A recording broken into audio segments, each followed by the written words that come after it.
her parents take it more as their problem than Melinda's, saying that she won't talk. And her mother even says, "You think this is funny? We're talking about your future life here, Melinda," because her mother is very strict and doesn't allow.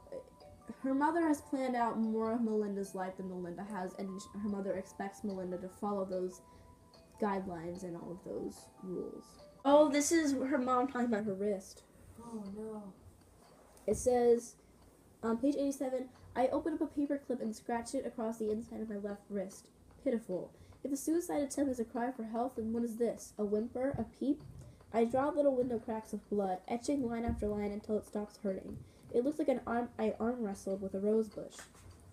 Mom sees the wrist at breakfast. "Mom, I don't have time for this, Melinda." "Me?" She says nothing. "She says suicide is for cowards.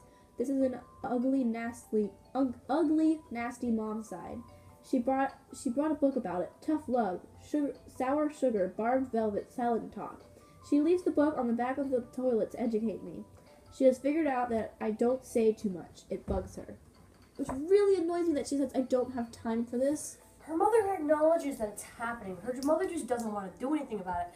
Because according to her mother, as Mackenzie just said, I don't have time for this. Because it's obviously her parents' problem and not Melinda's, of course. I just don't get how someone could see that someone else is suffering that badly and just not do anything about it. Mm. What would you give this book out of a rating now? Now, I'd probably say like 4.9. The only reason I give it off that 1 point, I don't know. It doesn't feel very professional. It is talking about a big topic, but it seems, I don't know, like the vibe it gave off was a bit more like short story. Like I feel like it could have been a bit more, I don't know. You feel it could have been longer? Yeah. It kind of, it rushed to some, I really enjoyed reading it. Like I read it through a span of a few days because I was that into it. I read it real quick too, and then I reread it again because I really liked it, but I agree with you. It could be a bit longer. I'd really appreciate it.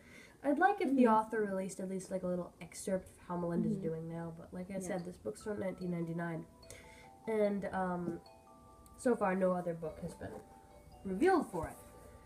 But the author does have like a bunch of questions in the back from readers, actually.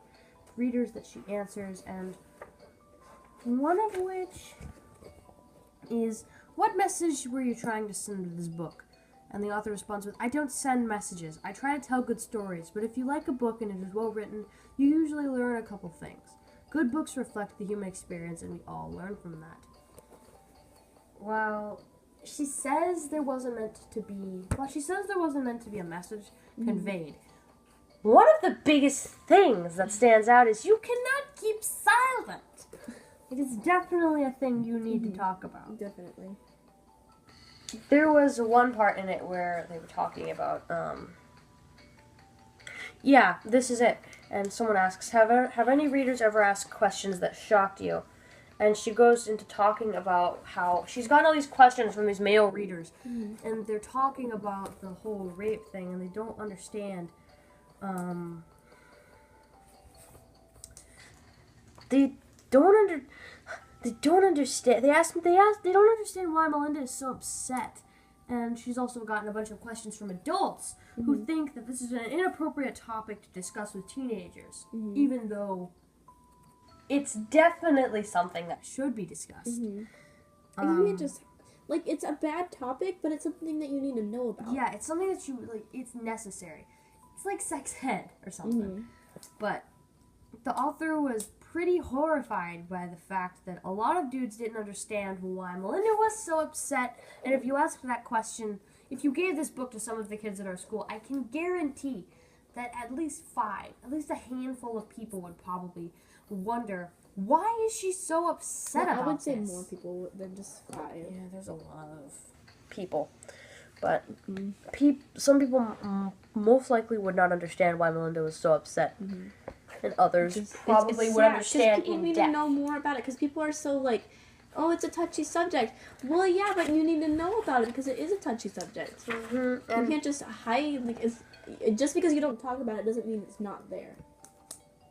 there's a whole poem in the beginning part, and it's titled "Listen," and every single line is from a letter she's received from a reader. Really? That's interesting. Yeah, she writes it in the back, but I'll have to read that after this. It's real sad.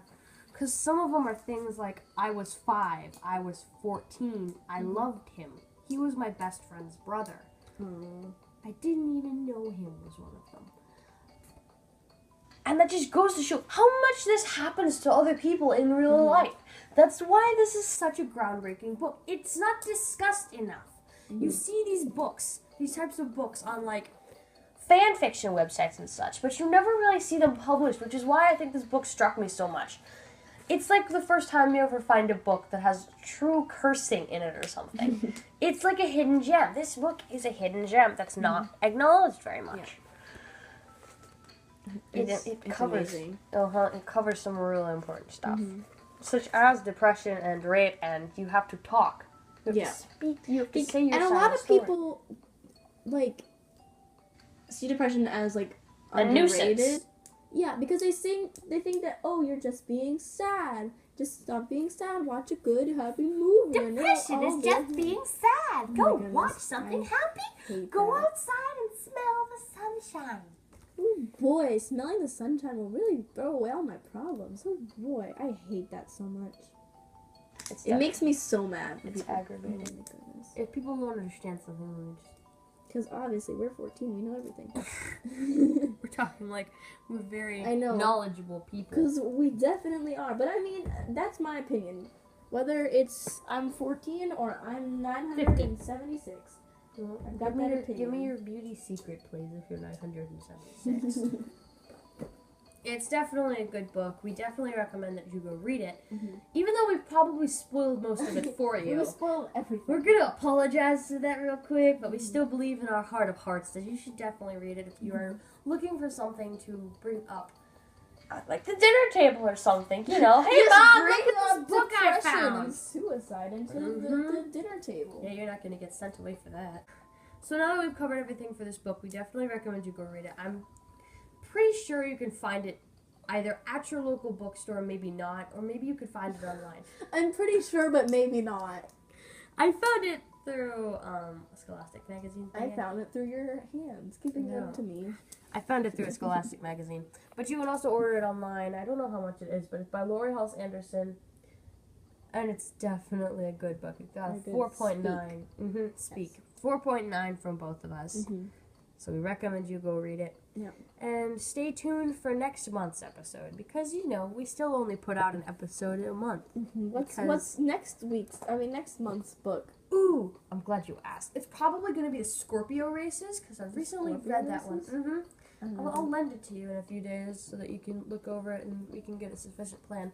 It's a pretty good book. I haven't finished it yet, so you're not going to get it right away. I'll give it to you in a few days. Oh, I need to read everything. Have you seen that trailer for the movie where it's like the girl can't go outside and all she wants to do is go to the ocean or the beach? I'll just show you. It looks really good. Well, show me the book. Show me the book in a little. Anyway, that's it, readers. Thank you for tuning in, and that's it for our podcast.